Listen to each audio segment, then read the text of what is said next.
Assalamualaikum warahmatullahi wabarakatuh. Alhamdulillah, innal hamdalillah nahmaduhu wa nasta'inuhu wa nastaghfiruh wa nu'minu bihi wa natawakkalu alayhi wa na'udzu billahi min shururi anfusina wa min sayyi'ati a'malina. May yahdihillahu fala mudilla lahu wa may yudlil fala hadiya lahu. Nashhadu an la ilaha illallah wahdahu la syarika lahu wa nashhadu anna Muhammadan abduhu wa rasuluhu la nabiyya ba'd. Allahumma shalli wa sallim wa barik nabil karim imamil muttaqin wa imamil mujahidin wa sairil anbiya'i wal mursalin wa man tabi'ahum bi ihsan ila yaumiddin, amma ba'd. Faqad qala Allah ta'ala fi kitabil karim ba'da a'udzu billahi minasy syaithanir rajim. Bismillahirrahmanirrahim. Qul hadhihi sabili ad'u ila Allah ala basiratin ana wa man ittaba'ani wa subhanallahi wa ana minal musyrikin. Wa qala Nabi sallallahu alaihi wasallam iza azammat ummati dunya nuziyat minha haibatul Islam wa iza tabaqatil amru bil ma'ruf wa nahyi 'anil munkar hurimat barakatil wah wa iza tasabat ummati saqatat min ainillah. Qala Rasulullah sallallahu alaihi wasallam. Bapak dan Ibu jemaah salat subuh yang insyaallah kita semuanya sama-sama dimuliakan oleh Allah Subhanahu wa taala. Lagi dan lagi kita bersyukur kepada Allah Subhanahu wa taala. Kita telah dibangunkan kembali dari mati kecil.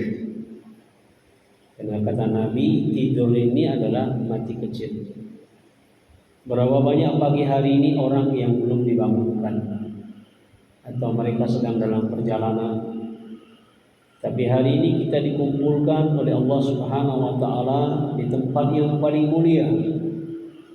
Nabi katakan sebaik-baik tempat di dunia adalah masjid, dan seburuk-buruk tempat di dunia adalah pasar. Dan mudah-mudahan kita termasuk janji Allah Subhanahu wa taala. Kata Nabi, man alifal masjid alifahullah. Siapa yang mencintai masjid, maka Allah akan mencintai. Kenapa? Karena adalah masjid Baitullah, rumah Allah Subhanahu wa taala. Nabi katakan, siapa yang bertamu ke rumah Allah Subhanahu wa taala baik pagi hari ataupun sore hari, satu kali dia bertamu maknanya dia sholat subuh atau asar. Maka Nabi katakan kelak nanti di akhirat Allah Subhanahu wa taala akan menyediakan hidangan. Allah sendiri menghidangkan hidangan di surga bagi tamu-tamu Allah. Jadi bagaimana enggak hebat, Pak? Orang ke masjid ini nanti di akhirat Allah akan menyediakan hidangan. Kalau kita hari ini bertamu di rumah gubernur, kalau gubernur yang menghidangkan makanan kepada kita, bagaimana Pak Haji Lukman? Ada rasa senang, Pak. Ini hebat Pak, tamu Allah nih. Allah yang menghidangkan hidangan itu satu kali. Kalau seandainya kalau kita bertamu ke rumah Allah Subhanahu wa taala setiap hari 5 kali. Kalau 1 bulan, kalau 1 tahun, 360 hari kali 5. Setiap 1 kali kita bertamu di rumah Allah, Allah 1 kali menghidangkan makanan. Jadi hari ini banyak kita hari ini orang Islam nggak menyadari kehebatan orang ke masjid. Jadi Bapak dan Ibu yang dimuliakan oleh Allah Subhanahu wa taala, pada kesempatan yang berbahagia ini kita bacakan tadi hadis daripada Abu Hurairah mendengar Rasulullah sallallahu alaihi wasallam bersabda, Kata Nabi, jika umat Islam mengagungkan dunia, maka kata Nabi akan dicabut kehebatan Islam yang ada pada dirinya. Jadi kalau hari ini orang Islam mengagungkan dunia, azan dikumandangkan, Allah yang manggil, kemudian dia masih sibuk dengan dagang, masih sibuk di pertanian, maka Allah Subhanahu wa taala akan cabut kehebatan Islam yang ada pada dirinya.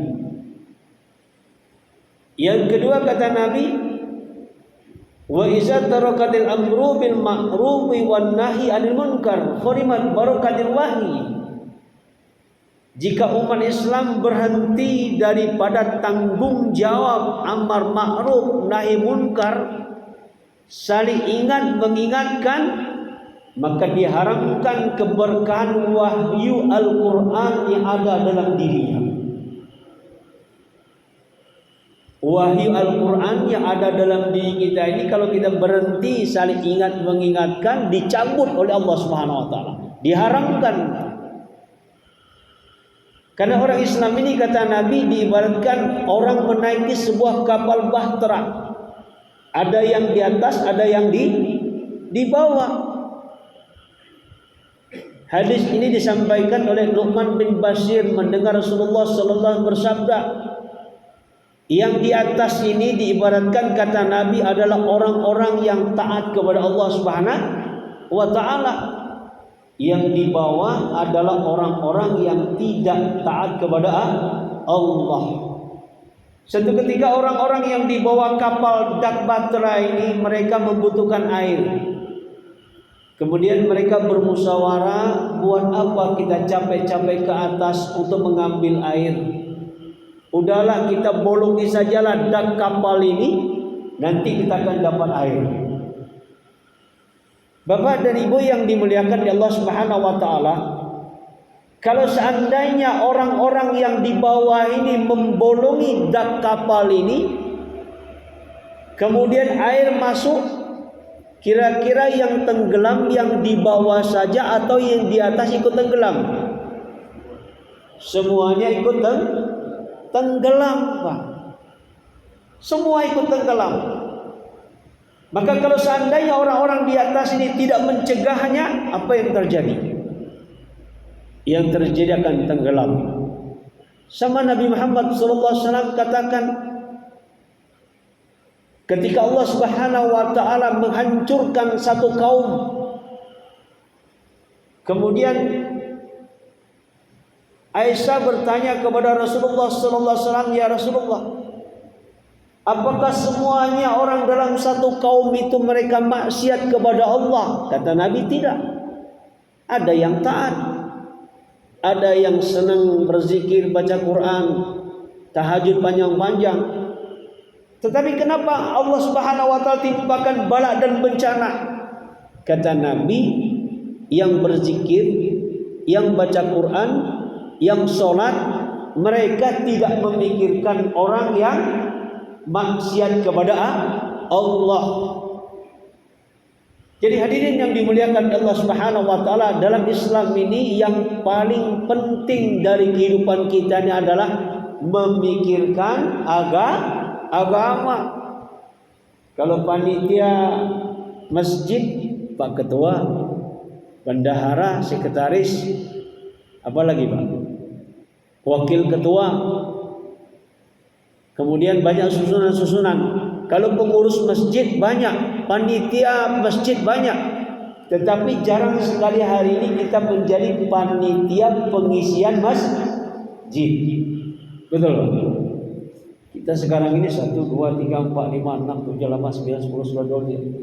Ada 20 orang. Kalau 20 orang, dalam 1 bulan 1 orang berpikir saya dapat 1 orang. Kira-kira bulan depan sudah berapa? Sudah berapa? Sudah 40. 1 orang berpikir. Karena pikir ini menentukan. Satu benda yang tadinya tidak ada harganya, kalau dipikirkan jadi mahal. Coba kita tengok gelondongan kayu yang ada di hutan. Itu karena dipikirkan oleh orang, kayu yang mungkin satu gelondongan harganya cuma 1 juta, tapi dipikirkan oleh orang, kemudian dia disensor, dijadikan alat menjadi kusen atau pintu. Kemudian yang tadinya harganya 1 juta satu gelondongan, itu bisa menjadi 10 kubik. Dan 10 kubik ini kalau dijadikan alat lagi pintu, misalnya satu kusen tadi ikut dia dibangunkan ke satu rumah. Rumahnya harganya 3 miliar. Kira-kira kusen tadi jadi berapa harganya? Enggak, taruhlah harga kusen ikut Pak, ikut 3 miliar. Nah, begitu juga hari ini keadaan umat Islam hari ini. Umat Islam ini derajatnya di sisi Allah Subhanahu wa taala bergantung daripada tanggung jawabnya. Coba Pak RT, Pak RW dengan Pak Lurah. Pak Lurah atau kepala desa, mana yang lebih besar gajinya dibandingkan dengan RT? Adalah kepala desa. Kenapa? Karena tanggung jawab kepala desa, beberapa RT dan beberapa RW. Begitu juga kepala desa dengan camat. Kalau camat memikirkan berapa daerah, beberapa desa, maka gajinya pun besar. Kenapa? Karena tanggung jawabnya besar. Camat dengan bupati beda juga. Bupati dengan gubernur beda juga. Gubernur dengan presiden beda juga. Nah, begitu juga baginda Nabi Muhammad sallallahu alaihi wasallam dibandingkan dengan nabi-nabi yang lain. Ada nabi dakwah al-fa'idah khamsin, dakwah 950 tahun. Dakwanya laili wan nahar, malam dan siang hari. Sementara Nabi Muhammad sallallahu alaihi wasallam dakwanya hanya 23 tahun. Kenapa Nabi Muhammad sallallahu alaihi wasallam lebih mulia daripada Nabi Nuh alaihissalam? Karena daripada segi tanggung jawab, Pak. Dari segi tanggung jawab. Nah, sekarang siapa Pak yang akan memikirkan masjid-masjid yang ada di dunia ini? Inilah pekerjaan orang Islam. Kalau ada hari ini orang preman, pemabuk, penjudi, pezina, bagaimana cara memperbaikinya? Ajak ke masjid. Dulu kayaknya pernah di sini Diri Sulaiman pernah ke sini ya. Pernah diundang Pak Ketua? Diri Sulaiman kan? Ya. Itu tahun 2002 Pak, diculik sama orang dakwah. Diajak 3 hari. Setelah 3 hari di open nama di masjid, dikasih makanan rohani, baca Quran, zikir, solat, tasbih, tahmid, takbir, taklim, tahajud, witir, doa, duha, zikir pagi sore, dikasih makanan. Setelah 3 hari di opname di masjid, Allah Subhanahu wa taala rubah kehidupan beliau. Tahun 2002 kita tulis Pak, tahun 96 ikut kita di Pamulang di Jakarta dulu. Kita tulis kapan dia berubah? Di opname di masjid. Di mana di opnamenya? Di masjid. Setelah diopenama di masjid, berubah kehidupannya. Dengar azan, dikumandangkan, loncat dia Pak. Loncat. Hari ini orang Islam, ulama-ulama, kiai-kiai hari ini bingung Pak, ingin memperbaiki keadaan umat hari ini. Sementara sumber penyakitnya nggak diobati. Apa sumber penyakitnya? Karena iman kita lemah. Kenapa iman lemah? Karena iman tidak diusahakan. Ya Pak ya? Iman tidak diusahakan. Jadi kalau hari ini kita ingin memperbaiki keadaan umat, diperem di masjid. Maka dalam dakwah ini ada program 3 hari. Buat apa sih 3 hari? Coba Pak Lukman, Pak Haji, buat apa 3 hari? 3 hari ini Pak diopname di masjid. 27 hari untuk istri dan untuk anak. 3 hari kita berobat. Yang kita obati apa? Rohani kita sakit. Apa tanda rohani sakit? Cinta dunia. Apa tanda rohani sakit? Malas ibadah. Apa tanda rohani sakit? Takut mati. Itu tandanya rohani sakit. Nah sekarang tengok dengan diri kita hari ini. Kita hari ini mati senang gak Pak? Hah? Mati. Pak Haji Joni mati senang gak? Belum Pak. Belum senang. Man ahabba liqa Allah ahabba liqa'ahu. Kata Nabi, siapa yang rindu dengan kematian, maknanya rindu ingin bertemu dengan Allah Subhanahu wa ta'ala, maka Allah juga rindu ingin ketemu dengan dirinya. Sebaliknya, waman kariha liqa Allah, siapa yang enggan mati, berarti dia enggan bertemu dengan Allah Subhanahu wa ta'ala. Ya, enggan bertemu dengan Allah Subhanahu wa ta'ala, maka Allah Subhanahu wa ta'ala pun enggan bertemu dengan dirinya. Jadi tuan-tuan yang dimuliakan Allah Subhanahu wa ta'ala, inilah kondisi iman kita ini. Kita tengok satu hadis Nabi Muhammad sallallahu alaihi wasallam, ciri-ciri iman. Kata Nabi, iza saratka hasanatuka wa sa'atka sayatuka fa anta mu'min. Tanda ciri-ciri iman, kalau dia datang ke masjid senang, zikir panjang-panjang senang, salat tahajud panjang-panjang senang, baca Quran panjang-panjang senang, nolong orang lain senang. Kata Nabi, itulah iman. Itulah iman. Satu orang sahabat pengantin baru, dia bilang sama istrinya, dek, malam ini izinkan abang mau ibadah, mau sholat. Akhirnya diizinkan sama istrinya, pengantin baru. Kemudian dia sholat. Berhentinya kapan? Azan dikumandangkan. Azan dikumandangkan, baru berhenti. Satu malam selesai, malam kedua, malam ketiga, begitu juga. Maka istrinya ini, dia datang kepada bapaknya, Pak, apakah saya ini kurang cantik, Pak? Oh nak, kamu cantik, tapi saya 3 malam gak dicolek-colek sama suami saya. Akhirnya dilaporkan kepada Rasulullah Sallallahu Alaihi Wasallam, ya Rasulullah, itu pengantin baru, istrinya 3 hari 3 malam gak dicolek. Maka Nabi panggil, fulan benar tak? Ya Rasulullah, saya kan izin sama dia, kemudian saya sholat.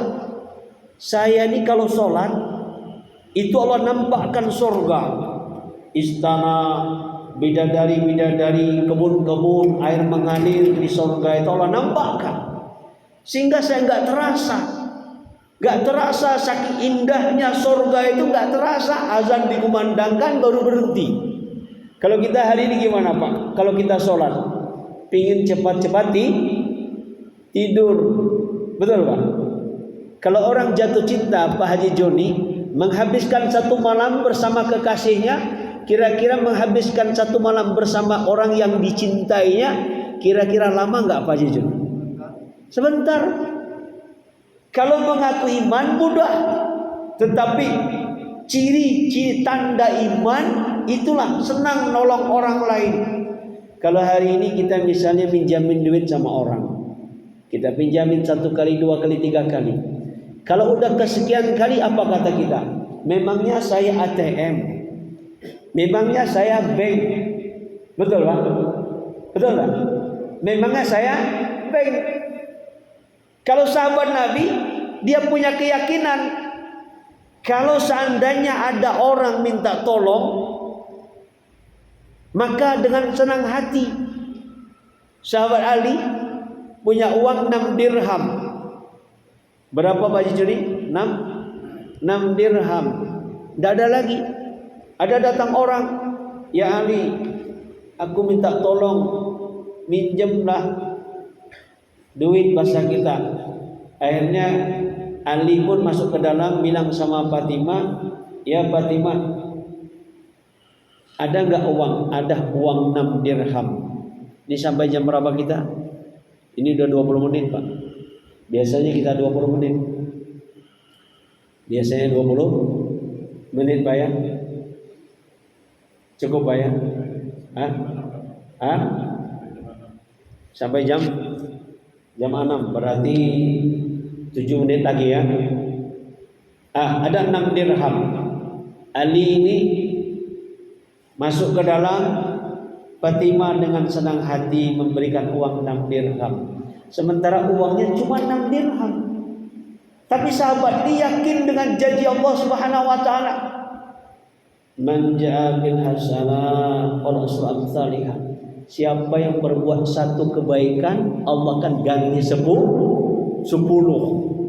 Uang 6 dirham ini Ali senang. Kenapa? Bakal menjadi 60 dirham. Coba Pak Lukman, uang cuma ada 100 ribu. Ada kawan kita minjem uang 100 ribu pulang mau ke Pekanbaru. Kira-kira Pak Haji Lukman berikan gak uang 100 ribu tadi? Sementara tidak ada lagi uang. Kalau kita Pak mikir 10 kali.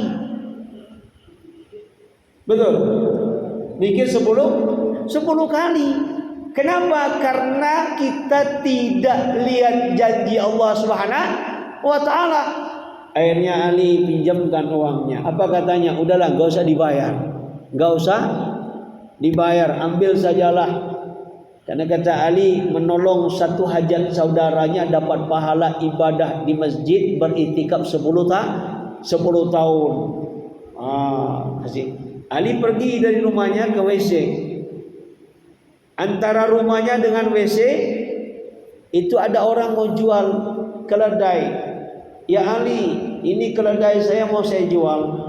Kata Ali, saya enggak punya duit. Udahlah Ali, diutang sajalah. Nanti kalau laku balikan sama saya. Kata Ali, berapa? Harganya 140 dirham. 140 dirham. Akhirnya Ali pergi ke WC diikat. Selesai di WC keluar, maka Ali buka ikatannya. Baru berjalan belum sampai ke rumah, datang lagi orang lain pakai kuda. 2 orang. Ya Ali, ini keledai dijual enggak? Dijual. Berapa? 200 dirham. Langsung dibayar. Kalau seandainya 140 jadi 200, berapa untungnya? 60. Ini Pak sahabat yakinnya seperti itu. Beda dengan kita hari ini. Kalau kita hari ini mikir-mikir Pak, kalau orang minta tolong sementara kita hanya segitu-gitu aja uangnya. Tapi kita orang Islam mesti yakin kepada Allah. Insyaallah Pak ya. Akhirnya Allah ganti. Kemudian yang ketiga hadirin, yang ketiga hadis tadi kan 3 materi. Yang ketiga Nabi katakan, wa iza tasabat ummati saqatat min ainillah. Bila satu kelompok merendahkan kelompok yang lain, satu kelompok merendahkan kelompok yang lain. Kalau pengajian, kalau enggak gurunya rak gelem, enggak mau dulu. Tapi kalau dia salam, kalau dengan kawan-kawannya, masya Allah senyumnya manis. Tapi kalau kita salam, assalamualaikum, dijawab wassalam. Ada apa di tempat saya? Dia ustaz juga. Kisah nyata untuk diri saya.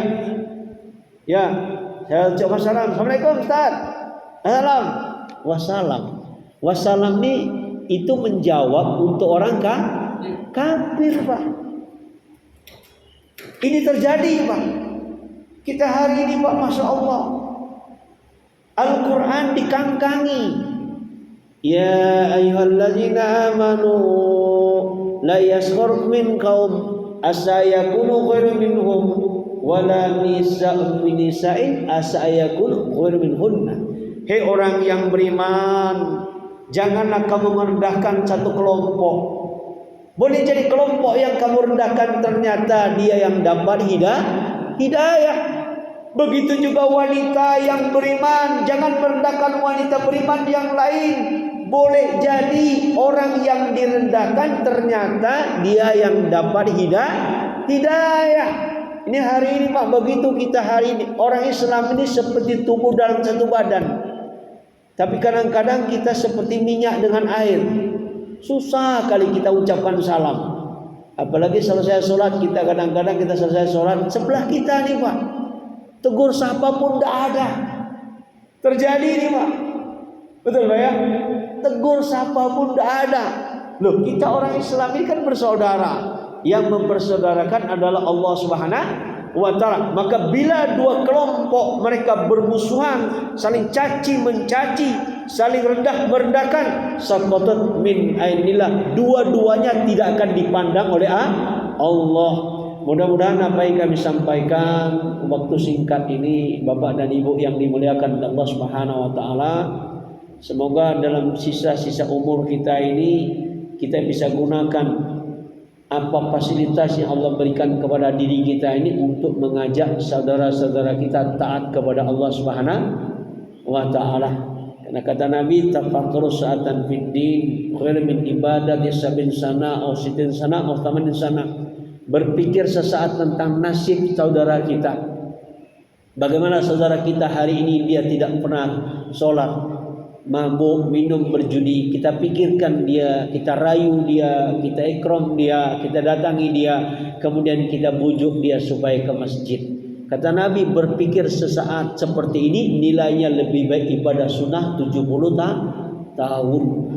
Ibadah sunnah 70 tahun. Jadi di dalam Islam pahala yang paling tinggi adalah memikirkan agama teman-teman kita pikirkan. Insyaallah ya. Subhanallah wa bihamdihi, subhanakallahumma wa bihamdika, asyhadu an la ilaha illa anta, astaghfiruka. Assalamualaikum warahmatullahi wabarakatuh.